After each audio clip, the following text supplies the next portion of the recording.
ఆరోగ్యశ్రీ ఆరోగ్య ఆశ్ర కింద బకాయిలు 4,500 కోట్లు దాటాయి.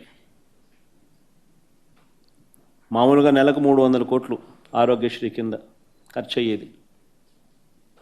ఈ 13-14 నెలలకు లెక్కేసుకుంటే దాదాపుగా 4,000 కోట్లు. ఆరోగ్య ఆసరా కింద మరో 400-500 కోట్లు ఖర్చు అవుతుంది సంవత్సరానికి. ఆరోగ్యశ్రీ ఆరోగ్య ఆసరా కింద 4,500 కోట్లు బకాయిలు. పేదవాడికి ఉచితంగా వైద్యం అందని పరిస్థితి ఈరోజు. నెట్వర్క్ హాస్పిటళ్ళు చేతులెత్తేసిన పరిస్థితులు. అయినా వీటి గురించి ఎవరూ మాట్లాడకూడదు, ప్రశ్నించకూడదు. ఇక ఇళ్ల నిర్మాణం గురించి ఆయన ఇచ్చిన 143 హామీల గురించి ఎవరూ నిలదీయకూడదు. అధికారంలోకి వచ్చిన తర్వాత చంద్రబాబు గారు తొలగించిన ఉద్యోగాలు, ఇచ్చిన ఉద్యోగాలు కాదు, తొలగించిన ఉద్యోగాలు 3 లక్షల పైచులకు. 2,66,000 ఉద్యోగాలు వాలంటీర్ ఉద్యోగాలు మోసం చేసి ఎన్నికలప్పుడు వాడుకొని ఆ తర్వాత ఉపయోగించుకొని రోడ్డును పడేశాడు. బ్రేవరేజెస్ కార్పొరేషన్లో మరో 15,000 మందిని రోడ్డును పడేశారు. రేషన్కు సంబంధించిన డోర్ డెలివరీ చేస్తూ ఉన్న ఉద్యోగస్తులు ఎండియూల ద్వారా మరో 20,000 మంది. 3 లక్షల పైచిలకు ఉద్యోగాలు రోడ్డున పడేసినా కూడా ఎవరూ ప్రశ్నించకూడదు. ప్రభుత్వ ఉద్యోగులు, వాళ్ళకు చేసిన మోసం అంతా ఇంత కూడా కాదు. వస్తూనే అయ్యారన్నాడు, ఎగరగొట్టేశాడు. అంతవరకు ఉన్న పిఆర్సీని రద్దు చేశాడు. కొత్త పిఆర్సీని ఇంతవరకు వేయలేదు. 4 డిఏలు పెండింగ్. ఈయన అధికారంలోకి వచ్చిన తర్వాత 4 డిఏలు పెండింగ్. అధికారంలోకి వస్తూనే మేము జీపీఎస్ అధికారులకు మంచి చేస్తూ మేము ఇస్తే జీపీఎస్ని తీసేసి ఓపీఎస్ తీసుకొస్తానన్నాడు. అది మోసమే. ఉద్యోగులకు బకాయిలు దాదాపుగా 20,000 కోట్లు పైచిలకు బకాయిలు పడ్డాయి. ఉద్యోగస్తులకు బకాయిలే ఈరోజు 20,000 కోట్లు దాటాయి. అడిగితే తోకలు కట్. ఎవరూ ప్రశ్నించకూడదు, ఎవరూ అడగకూడదు. అడిగితే సుమా దొంగ కేసులే, తప్పుడు కేసులే. చివరకు గ్రామ వార్డు సచివాలయాలు నిర్వీర్యం. గ్రామ వార్డు సచివాలయాలు పూర్తిగా నిర్వీర్యమైపోయాయి. అయినా ఎవరూ మాట్లాడకూడదు, ప్రశ్నించకూడదు. 24 గంటల్లో ధాన్యం కొనుగోలు డబ్బులు ఇస్తామన్నారు. ఏప్రిల్ నుంచి బకాయిలే. 24 గంటలు కాదు, ఏప్రిల్ నుంచి బకాయిలు 1000 కోట్ల పైన ఉంటాయి బకాయిలు. అయినా ఎవరు ప్రశ్నించకూడదు, అయినా ఎవరు అడగకూడదు. రాష్ట్రాన్ని శ్రీలంక చేస్తున్నామని చెప్పి మా మీద అన్నారు. రాష్ట్రాన్ని మేము శ్రీలంక చేస్తున్నామని చెప్పి మా మీద అన్నారు. మా మీద బండలేశారు. ఈయన 13-14 నెలల కాలంలోనే ఈయన తీసుకొచ్చిన అప్పులు 1,75,112 కోట్లు. 1,75,112 కోట్లు. మా ప్రభుత్వం 5 ఏళ్లలో చేసిన అప్పు 3,32,671 కోట్లు. 5 ఏళ్లలో మా ప్రభుత్వం చేసిన అప్పు 3,32,671 కోట్లు అయితే అన్ని స్కీములు ఇస్తూ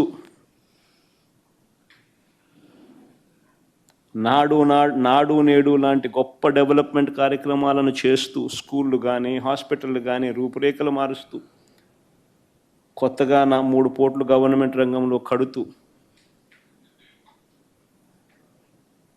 గొప్ప డెవలప్మెంట్ కార్యక్రమాలు మేము చేస్తూ, అన్ని స్కీములు ఇస్తూ, కోవిడ్ లాంటి విపత్కర పరిస్థితులను ఎదుర్కొంటూ, అయినా మేము చేసిన అప్పులు కేవలం 3,32,671 కోట్లు అయితే ఈయన 13-14 నెలల్లోనే ఈయన చేసిన అప్పులు 1,75,000 112 కోట్లు. అంటే మేము 5 ఏళ్లలో చేసిన అప్పును ఈయన 13-14 నెలల్లో 52.43% ఇప్పటికే చేసేసినాడు.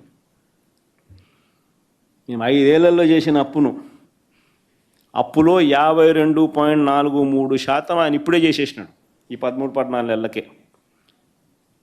నేను అడుగుతా ఉన్నా, ఈ డబ్బంతా ఎవరి జోబీ లేకపోయింది? ఎవరికి ఒక స్కీమ్ ఇచ్చింది లేదు, ఎవరికి ఏ మంచి చేసింది లేదు. ఈ డబ్బంతా ఎవరి జోబీ లేకపోయింది.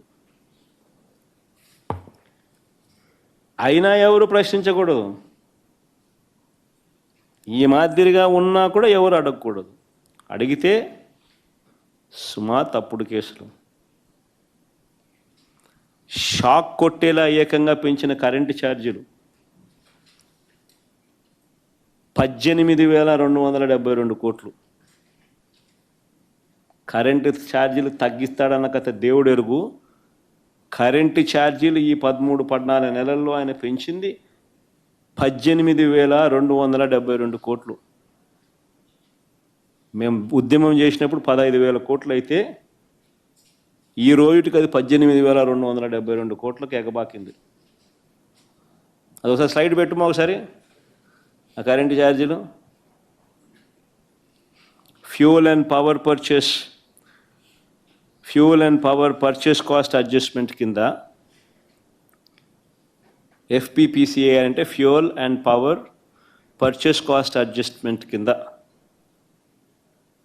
రకరకాల తేదీలలో ఆయన ఇచ్చిన బాదుడు 18,272 కోట్లు. దీని గురించి ఎవరు మాట్లాడకూడదు. పాల ధరల దగ్గర నుంచి చంద్రబాబు నాయుడు పుణ్యానాన్ని అమూల్ మూతపడతా ఉంది. చంద్రబాబు నాయుడు పుణ్యాన అమూల్ మూతపడతా ఉంది. రైతులకు గిట్టుబాటు ధరలు, పాల ధరలు తగ్గాయి. కానీ మార్కెట్లో మాత్రం వీళ్ళ హెరిటేజ్ కార్టెల్ ఫామ్ చేసి పాల ధరలు పెరిగాయి. ఇలా పాల ధరలు తాగేవాడికి పెరిగినా ఎవడు మాట్లాడకూడదు,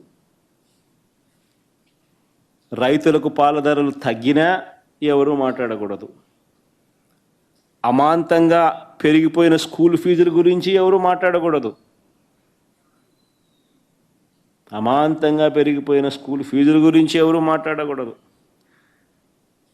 పెరిగిన బతుకు భారం గురించి ఎవరు అడగకూడదు. పొరపాటున ప్రశ్నిస్తే సుమా తప్పుడు కేసులు. స్కూళ్ళల్లోనూ ప్రభుత్వ హాస్పిటల్లోనూ నిలిచిపోయిన నాడు నేడు పనుల గురించి ఎవరు మాట్లాడకూడదు. స్కాములు చేస్తూ తన వాళ్లకు తెగనమ్ముతున్న కొత్త మా హయాంలో తీసుకువచ్చిన ప్రభుత్వ మెడికల్ కాలేజీల గురించి ఎవరు మాట్లాడకూడదు. పోర్టులు, ఫిషింగ్ హార్బర్లు అన్నీ కూడా తెగనమ్ముతూ స్కాములు చేస్తూ ఉన్నా ఎవరు మాట్లాడకూడదు, ఎవరు అడగకూడదు. ఇష్టారాజ్యంగా ఇసుక మాఫియా చేస్తూ ఉన్నా మాట్లాడకూడదు. గ్రామ స్థాయి నుంచి బెల్ట్ షాపుల ఆధ్వర్యంలో జరుగుతూ ఉన్న లిక్కర్ మాఫియా గురించి ఎవరు మాట్లాడకూడదు, మట్టి మాఫియా గురించి ఎవరు మాట్లాడకూడదు. అమాంతం కాంట్రాక్టులు రేట్లు పెంచేసి, రాజధాని ప్రాంతంలో రేట్లు చూస్తే అసలు ఏం కడతా ఉన్నారు, బంగారుతో కడతాన్నారా బిల్డింగ్లు అనిపిస్తుంది. స్క్వేర్ ఫీట్ 9,000 రూపాయలు, 10,000 రూపాయలు. బంగారు రాడ్లతో కడతానట్టున్నారు. అమాంతం పెంచేసి ఇంతకుముందు లేనిది మొబిలైజేషన్ అడ్వాన్స్ కొత్తగా వీళ్ళు ఇప్పుడు మొదలుపెట్టి ఇస్తూ మొబిలైజేషన్ అడ్వాన్స్ పేరిట ఇవ్వడము డబ్బు, అందులో 10% ఇవ్వడము, 8% ఎత్తడము. నాణ్యత లేని పనులు జరుగుతూ ఉన్నా ఎవడో మాట్లాడకూడదు. లూలు లాంటోళ్లకు, ఉర్సా లాంటోళ్లకు రూపాయికే భూములు ఇస్తూ ఉన్నా కారు చౌకగా ఆయన భూములు ఇస్తా ఉన్నా ఎవరు మాట్లాడకూడదు, ఎవరు ప్రశ్నించకూడదు. మేము ₹2.49 మేము గతంలో ఎప్పుడూ జరగని విధంగా రాష్ట్రానికి మంచి చేస్తూ మేము పీపీఎల్ చేస్తే నానా యాగి చేసిన వీళ్ళు ఈరోజు ₹4.60 వీళ్ళు పీపీఏ చేసుకున్నా ఎవడు మాట్లాడకూడదు, ఎవడు ప్రశ్నించకూడదు. రాష్ట్ర వ్యాప్తంగా హత్యలు జరుగుతూ ఉన్నా మాట్లాడకూడదు, హత్య యత్నాలు జరుగుతూ ఉన్నా మాట్లాడకూడదు, దౌర్జన్యాలు జరిగినా మాట్లాడకూడదు, ఆడపిల్లల మీద అఘాయిత్యాలు చేస్తూ ఉన్నా మాట్లాడకూడదు. ఎవరు ప్రశ్నించకూడదు, అడగకూడదు. అడిగితే ప్రశ్నిస్తే సుమా తప్పుడు కేసులే.